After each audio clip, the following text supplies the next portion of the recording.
Iran supreme leader Ayatollah Ali ఖమేనీకి Saddam హుస్సేన్కు పట్టిన గతే పట్టబోతోందా?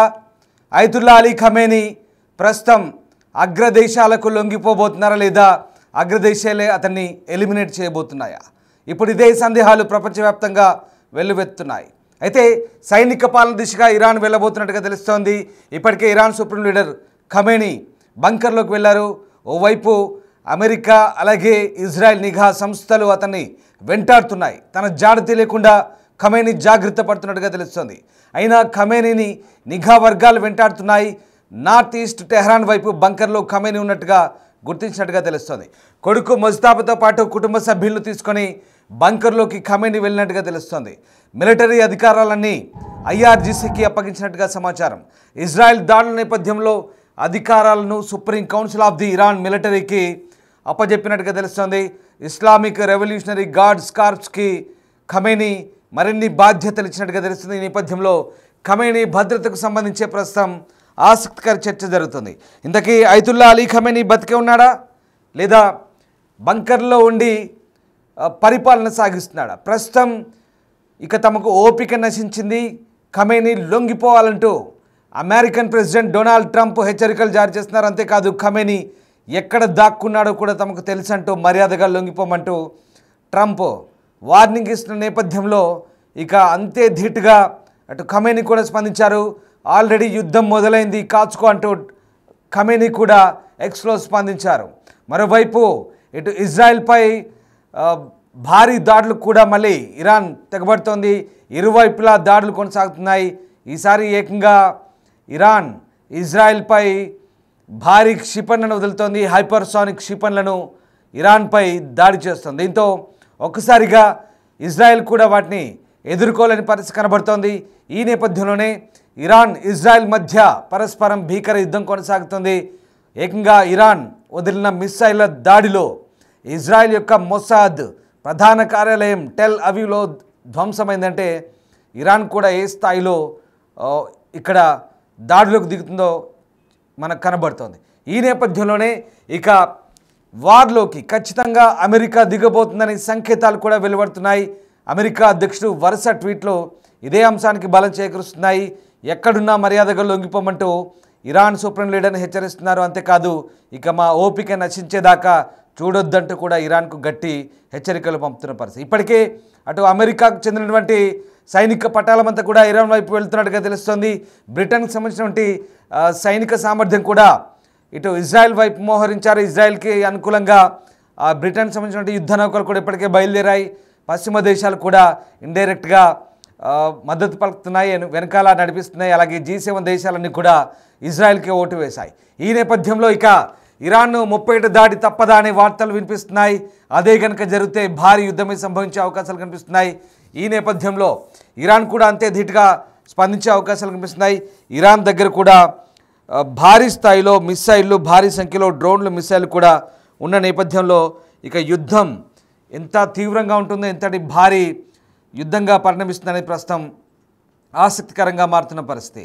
అయితే ఈ నేపథ్యంలోనే ఇక యుద్ధ తీవ్రత పెరిగే అవకాశం ఉంది. తనను ఖచ్చితంగా వెంటాడి వేటాడి చంపే అవకాశం ఉంది, లేదా యుద్ధ ఖైదీగా పట్టుకునే ఛాన్స్ ఉన్న నేపథ్యంలో Iran supreme leader Ayatollah Ali Khamenei ఏకంగా కుటుంబంతో సహా అక్కడి నుంచి టెహ్రాన్ నుంచి సురక్షిత ప్రాంతానికి వెళ్ళి తలదాచుకుంటున్నట్టుగా తెలుస్తుంది. ముఖ్యంగా మొనేరియా ప్రాంతంలో ఆయన ఉంటారు. ఆ ప్రాంతంలో ఆ నివాసాన్ని సమయంలో ఇప్పటికే బాంబుల దాడి జరిగింది, బాంబుల వర్షం కురిసింది. అటు నుంచి లావిజాన్ ప్రాంతానికి వెళ్ళినట్టుగా తెలుస్తుంది.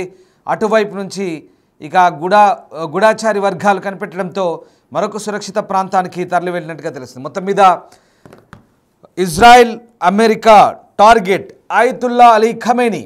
ఐతుల్లా అలీ ఖమేనీ ఇరాన్ సుప్రీం లీడర్ని ఎలిమినేట్ చేస్తే మొత్తం వ్యవహారం సద్దుమరుగుతుందంటూ అమెరికా అలాగే ఇజ్రాయెల్ భావిస్తోంది. ఈ నేపథ్యంలో ఇక సుప్రీం లీడర్ టార్గెట్గానే ప్రస్తుతం ఈ దేశాలు ముందడుగు వేసే అవకాశం కనిపిస్తోంది. ఇక అమెరికా అధ్యక్షుడు డొనాల్డ్ ట్రంప్ చేసిన సంచలన వ్యాఖ్యలు అయితే ప్రస్తుతం రాజకీయ చర్చకు కారణమవుతున్నాయి. ముఖ్యంగా ఇరాన్ సుప్రీం లీడర్ ఎక్కడ దాక్కున్నారో తమకు తెలుసంటూ అతన్ని చంపడం పెద్ద పనేం కాదంటూ ట్రంప్ వ్యాఖ్యానించగా ఖమేనీ భద్రత, ఆయన వారసత్వంపై కూడా పెద్ద ఎత్తున ఇప్పుడు ప్రశ్నలు వస్తున్నాయి. ముఖ్యంగా ఈ యుద్ధంలో అంటే ఇటు అమెరికా చేతిలో కానీ అటు ఇజ్రాయెల్ చేతిలో కానీ ఖమేనీ హతమైతే ఇరాన్ పాలనా పగ్గాలు ఎవరు చేపడతారనే ప్రశ్న ప్రస్తుతం తెరపైకి వస్తోంది. ఇరాన్లో తెర వెనుక సుప్రీం లీడర్ వారసత్వ పోరు తీవ్రంగా సాగుతున్నట్లు అంతర్జాతీయ దౌత్య వర్గాలు కూడా నివేదిస్తున్నాయి. మరి ఖమేనీ తర్వాత ఈ కీలక పదవిని దక్కించుకోవాలని ఎవరు చూస్తున్నారు? చివరికి ఎవరికి అవకాశం దక్కబోతోంది? అంతకంటే ముందు ఒక్కసారి దాడికి సంబంధించిన దృశ్యాలు, వాటి శబ్దాలు మీరే వినండి.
రైట్, చూసారుగా భారీ దాడులు కొనసాగుతున్నాయి. ఇక ఖమేనీ వారసత్వం గురించే ప్రస్తుతం ఆసక్తికర చర్చ. ఖమేనీ 55 ఏళ్ల కుమారుడు ముస్తాఫా ఖమేనీ ఇప్పుడు అయతుల్లా అలీ ఖమేనీ వారసుడిగా మారబోతున్నాడా? ఇతను మధ్యస్థాయి నాయకుడిగా చెప్తున్నారు. మతానికి సంబంధించిన అంశాల్లో పట్టుంది. అలాగే తెర వెనుక రాజకీయ భద్రతాపరమైనటువంటి అంతర్గత వ్యవహారాలను కూడా చక్కదిద్దుతారంటూ పేరుంది. ఈయనే ఖమేనీ వారసుడిగా ప్రస్తుతం ప్రచారం జరుగుతుంది. ఈయనతో పాటు మరొక 4-5 కీలక నేతల పేర్లు కూడా ఇరాన్లో వినిపిస్తున్నాయి ప్రస్తుతం. ఇక వారసత్వానికి గురించి కూడా అక్కడ ఇప్పటికే పోరు ప్రారంభమైనట్టుగా తెలుస్తోంది. అయతుల్లా అలీ ఖమేనీ కనుక చనిపోయినా లేదా అతను లొంగిపోయినా ఆయన తర్వాత ఎవరు ఇరాన్ వారసత్వ పగ్గాలు చేపట్టేది ఎవరు? ఇరాన్ను పరిపాలించేది ఎవరు? ఇప్పుడు ఇదే అంతర్జాతీయంగా జరుగుతున్న చర్చ. ముస్తాఫా ఖమేనీ, ఈయన ఖమేనీకి పెద్ద కుమారుడు, 55 ఏళ్ల కుమారుడు. ఈయన మధ్యస్థాయి మత నాయకుడు అయినప్పటికీ కూడా ఇరాన్ భద్రతా రాజకీయ వ్యవహారాలను తెర వెనుక నుంచి సమన్వయం చేయడంలో కీలక పాత్ర పోషిస్తారు. సుప్రీం లీడర్ కార్యాలయంలో రాజకీయ భద్రతా వ్యవహారాల డిప్యూటీగా అలీ అస్గర్ హెజాబీ కూడా పనిచేస్తున్నారు. ఈయనకు కూడా దేశ భద్రతా కార్యకలాపాలు, నిఘా వ్యవస్థపై గణనీయ ప్రభావం, పర్యవేక్షణ ఉంది. ఇక మరొక పేరు మహమ్మద్ గోల్పాయోగని. ఖమేనీ కార్యాలయంలో దీర్ఘకాలంగా పనిచేస్తున్నటువంటి వ్యక్తి మొహమ్మద్ గోల్పాయగాని. ఇతను ప్రధాన కార్యదర్శిగా ఉన్నారు. ఈయనకు వ్యవస్థపై లోతైన జ్ఞానంతో పాటు ఖమేనీ పట్ల అపారమైన విధేయత ఉంది. ఇక అలీ అక్బర్ వెలాయతీ, ఇరాన్ మాజీ విదేశాంగ మంత్రి, ఖమేనీకి విదేశాంగ వ్యవహారాలపై సీనియర్ సలహాదారు. ఈయనకు మతపరమైన జ్ఞానం ఉంది, ప్రభుత్వ స్థాయిలో విస్తృత అనుభవం, ఈ రెండు ఉన్నాయి. ఇక అలీ లారిజానీ, ఇరాన్ మాజీ పార్లమెంట్ స్పీకర్, ప్రభుత్వ ప్రసార సంస్థ మాజీ అధిపతి అయిన లారిజానీ ఆచరణాత్మక విధానాలతో ఖమేనీతో సన్నిహిత సంబంధాలు కలిగి ఉన్నారు. ఈ కీలక నాయకుల్లో ఎవరు సుప్రీం లీడర్గా బాధ్యతలు చేపడతారన్న దానిపై కూడా చర్చ జరుగుతుంది. ముఖ్యంగా ఇందులోని ఒకరే ఇరాన్ భవిష్యత్తును, ముఖ్యంగా మధ్యప్రాచ్యంలో దాని పాత్ర నిర్ణయించే నాయకుడు అవుతారు. ఇప్పుడు అదే ఆసక్తికర చర్చ. వారసత్వ పోరు ముగింపు ఎలా జరగబోతోంది? ఇక ఈ పదవికి ఎంపిక ఎక్సట్ అసెంబ్లీ అంటారు. ఇది 88 మంది మత గురువులతో కూడిన మండలి. వారు ఖమేనీ తర్వాతి వారసుని ఎన్నుకుంటారు. వాస్తవాధారంగా చూసినప్పుడు ముస్తాఫా ఖమేనీ అధికారికంగా సరైన మత విద్యను పూర్తి చేయకపోవడం, రాజ్యాంగానికి విరుద్ధంగా కుటుంబ వారసత్వ పాలన ఏర్పడేలా చేస్తుందన్న విమర్శలు ఉన్నాయి. కానీ ఆయనకు IRGC మద్దతు ఉండడం, వ్యవస్థపై చెరిపోలేని ప్రభావం ఉండడం వల్ల అవకాశాలు మాత్రం కలిగి ఉన్నాయి. మొత్తం మీద ఇక ఇరాన్కు సంబంధించిన వ్యవహారాలు ఇప్పుడు ఆసక్తికరంగా మారుతున్నాయి. ఈ మొత్తం వ్యవహారంలో ఇక ఇజ్రాయెల్, అమెరికా పాత్ర, ఇప్పుడు అమెరికా పాత్రే కీలకం కాబోతోంది. ఎస్, నిజంగా ఇప్పుడున్న పరిస్థితుల్లో అమెరికా కనుక రంగంలోకి దిగితే ఒక్కసారి ఊహించుకోండి పరిస్థితి ఎలా ఉంటుందో. భయంకరంగా ఉంటుంది. అమెరికా అలాగే ఇజ్రాయెల్ మిత్ర దేశాలు, బ్రిటన్, అమెరికా లేదా ఇతర పశ్చిమ దేశాలు కనుక కలిస్తే ఇరాన్ పరిస్థితి ఏంటి? చాలా భయంకరమైన దాడులు ఉంటాయి. ఇప్పటికే సెంట్రిఫ్యూజ్లపై కూడా టార్గెట్ చేశారు. సెంట్రిఫ్యూజ్లు అంటే ఏంటో తెలుసా? అణుశుద్ధి కేంద్రాలు ఏవైతే ఉన్నాయో నతాంజ్లో, దాని లోపల ఉండే సెంట్రిఫ్యూజ్లు ఇప్పటివరకు బయటే దాడులు అయ్యాయి, బయట డ్యామేజ్ అయింది. ఇక లోపల సెంట్రిఫ్యూజ్లపై దాడి చేస్తే గుండెకాయపై దాడి చేసినట్టే. ఎస్, సెంట్రిఫ్యూజ్లపై దాడి చేస్తే ఇక ఆ అణ్వాయుధాలకు సంబంధించిన నిల్వలు ఏదైతే ఉన్నాయో, యురేనియం కావచ్చు, ఆ ఆయుధాలు తయారు చేసినటువంటి నిల్వలు యురేనియం కావచ్చు, ఫ్లోరిన్ కావచ్చు, ఇవి రెండు కలిస్తే హెక్సాఫ్లోరిన్ అవుతుంది. ఈ హెక్సాఫ్లోరిన్ ఈ రెండు కలిసి లీక్ అయి బయటకు వస్తే ఇక వినాశనమే. ఇది నా నోట్తో చెప్పడం కాదు, ఇది చాలా భయంకరమైన పరిస్థితి. ఒకవేళ సెంట్రిఫ్యూజులు కనుక లీక్ అయ్యి ఒకవేళ ఈ నేను చెప్తున్న పరిస్థితులే కనుక దాపురిస్తే ఇరాన్ దాని పరిసర ప్రాంతాల్లో ఉన్నటువంటి లక్షలాది మంది ప్రజలకు అదొక పీడకలగానే మారిపోయే అవకాశం ఉంది. ఇందుకే అంతర్జాతీయ అణు ఇంధన సంస్థ భారీ హెచ్చరికలు జారీ చేస్తోంది. కొంత జాగ్రత్తగా ఉండమని చెప్తున్న పరిస్థితి. మొత్తం మీద ఇటు ఇరాన్ కూడా భారీ దాడులు చేస్తుంది. ఇరాన్ చేసినటువంటి దాడుల నేపథ్యంలో ఒక్కసారిగా ఫతాక్ క్షిపణులు వాడుతోంది. ఫతాక్ క్షిపణులు హైపర్సానిక్ క్షిపణులు, అవి భయంకరమైన క్షిపణులు. ఇరాన్ ఏం తక్కువ కాదు. ఇరాన్ ఒక్క విషయం చెప్తాను, ఇరాన్ యుద్ధం అయితే 7 సంవత్సరాలైంది. 7 సంవత్సరాల దాకా యుద్ధం పోరాడిందంటే తక్కువ బలమేం కాదది. ఇప్పటికి కూడా వందల సంఖ్యలో కాదు, వేలాది సంఖ్యలో ఇజ్రాయెల్ కంటే ఎక్కువ మిసైళ్ళు ఇరాన్ కలిగి ఉంది. ఇంకా ఇరాన్ అమ్ముల పొదిలో అనేక ఆయుధాలు ఉన్నాయి, మిసైల్స్ ఉన్నాయి, చాలా భయంకరమైన మిసైల్స్ ఉన్నాయి. గంటకు 1600 నుంచి 2000 కిలోమీటర్ల వేగంతో ప్రయాణించే మిసైల్స్ ఇరాన్ సొంతం. అవన్నీ తీసేలోపే ఇజ్రాయెల్, అమెరికా, బ్రిటన్ ఇవన్నీ చూస్తూ ఊరుకో, అప్పటికే దాడి మొదలు పెడతాయి. కానీ ఇప్పుడు ఇరాన్ పరిస్థితి ఏంటి? ఇరాన్కి ఎవరు సహాయం చేయబోతున్నారు? నిజంగా ఇస్లామిక్ దేశాలు ఇరాన్కు సహాయం చేస్తాయంటే అది కూడా సందేహాస్పదంగానే ఉంది. కేవలం పాకిస్తాన్ లేదా అజర్బైజాన్ లేదా సిరియా లేదా లిబియా ఇలాంటి దేశాలు, లిబియా కాదు, లెబనాన్ ఇలాంటి దేశాలు కొన్ని మద్దతు చెప్తుండొచ్చు. కానీ వాటి సామర్థ్యం పెద్దగా ఇక్కడ మనం పరిగణలోకి తీసుకోవాల్సిన పని లేదు. ఎందుకంటే ఆల్రెడీ ఇవన్నీ కూడా ఇజ్రాయెల్ చేతిలో దెబ్బతిన్నాయి. సిరియా కానీ, లెబనాన్ కానీ, ఇరాక్ కానీ, పాకిస్తానా సరే పాకిస్తాన్ కనుక రంగంలోకి దిగితే ఇజ్రాయెల్ చూస్తూ ఊరుకోదు, వెంటనే మట్టుబెట్టే పరిస్థితికి తలెత్తుంది. కానీ ఇక్కడ ఏం జరగబోతోంది అనేది ఇప్పుడు $1 మిలియన్ ప్రశ్న. ఖమేనీ పరిస్థితి ఏంటి? ఖమేనీ రాజకీయ వారసత్వం ఏంటి? ఇవన్నీ కూడా ఇందాక నేను మీకు చెప్పే ప్రయత్నం చేశాను. ఒకవేళ ఖమేనీ కనుక అమెరికా లేదా ఇజ్రాయెల్ చేతిలో వాళ్ళ బాంబుల దాడిలో హతమైనా లేదా వాళ్లకు యుద్ధ ఖైదీగా అలైవ్గా ప్రత్యక్షంగా పట్టుబడ్డా ఇక ఖమేనీ పరిస్థితి అంతే.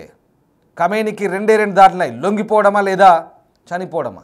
ఇది అమెరికా చెప్తోంది. అమెరికా హెచ్చరికలు ఇవి. అమెరికా ప్రెసిడెంట్ డొనాల్డ్ ట్రంప్ వరుస హెచ్చరికలు జారీ చేస్తున్నారు. G7 దేశాల నుంచి అమెరికన్ ప్రెసిడెంట్ ఎందుకు వెళ్ళాడు? చాలామంది ఏదేదో శాంతి చర్చల కోసం ఇజ్రాయెల్ ఇరాన్ మధ్య శాంతి చర్చలు నడపడానికి వెళ్ళాడంటూ ఫ్రాన్స్ అధ్యక్షుడు మెక్రాన్ చెప్తే ప్రెసిడెంట్ ఏమన్నాడు? డొనాల్డ్ ట్రంప్ మెక్రాన్ ఈ మధ్య కాస్త హైలైట్ అవ్వడానికి ట్రై చేస్తున్నాడు, మెక్రాన్ చెప్పేయని పనికిమాలిన మాట్లాడినాడు. అంటే దీని అర్థం ఏంటి? శాంతి చర్చలకు నేనేం దిగట్లేదు, నేను వెళ్ళిందే ఇంకా గట్టిగా వ్యవహారాన్ని ఆటకెక్కించడానికి, రక్తి కట్టించడానికే వెళ్ళానంటుగా చెప్తున్నాడు. అదే జరగబోతుంది. సిచ్యువేషన్ రూమ్, వార్ రూమ్ అది అమెరికాలో చాలా రోజుల తర్వాత ఇప్పుడు ఆ సిచ్యువేషన్ రూమ్ని ఓపెన్ చేశారు. సరిగ్గా వైట్ హౌస్లో ఉండేటువంటి లెఫ్ట్ వింగ్లో ఉండేటువంటి సిచ్యువేషన్ రూమ్. ఇక ఆ రూమ్కు పని చెప్పారంటే అమెరికా ఏదో చేయబోతోంది ఖచ్చితంగా. ఎందుకంటే గతంలో కొన్ని సందర్భాల్లో మాత్రమే సిచ్యువేషన్ రూమ్ని వాడారు. ఆ వార్ రూమ్ని చాలా కీలకంగా పరిగణిస్తారు. అల్ ఖైదా ఒసామా బిన్ లాడెన్ను మట్టుబెట్టినప్పుడు, అలూ బకర్ బగ్దాద్ని, ఐసిస్ నాయకుడిని మట్టుబెట్టినప్పుడు, లేదా క్యూబాతో యుద్ధం జరిగినప్పుడు, లేదా ఇతరత్రా కొన్ని అంశాల పరంగా చాలా కీలకం 9/11 దాడులు జరిగినప్పుడు, ఇలాంటప్పుడు మాత్రమే ఆ సిచ్యువేషన్ రూమ్ని వాడారు. మళ్ళీ ఇప్పుడు ఆ సిచ్యువేషన్ రూమ్ని ఎందుకు వాడుతున్నారు? అమెరికా ఏం చేయబోతోంది? సిచ్యువేషన్ రూమ్ నుంచి ఎలాంటి సంకేతాలు పంపబోతోంది? ఎలాంటి యుద్ధానికి సిద్ధమవుతోంది? ఇప్పుడు ఇదే ప్రపంచ దేశాలకు ఆసక్తికరంగా ఉత్కంఠగా మారుతున్న పరిస్థితి. ఇంతకీ ఇరాన్ ఏం చేయబోతున్నారు? ఇరాన్ భవిష్యత్ ఏంటి? ఇరాన్ పరిస్థితి ఏంటి? చూడాలి. ఇక ఎన్ని రోజులు యుద్ధం ప్రారంభమైతే సరిగ్గా అమెరికా కనుక యుద్ధంలోకి దిగితే కనుక పశ్చిమ దేశాలు కనుక వెనకాల ఉండి నడిపిస్తే కనుక ఏం జరగబోతుంది, ఎలాంటి పరిస్థితి ఉంటుంది, యుద్ధం ఎన్ని రోజులు జరగబోతుంది, ఇరాన్ ఎలా ఎదుర్కోబోతుంది, తర్వాత జరిగే పర్యవసనాలు ఏంటి, ఏం జరగబోతుంది అనేది ఇప్పుడు ఉత్కంఠగా మారుతుంది. తర్వాత జరిగే విషయాలు ఏంటనేది మాత్రం చాలా సీరియస్గా ఉండబోతున్నాయి. Let us see.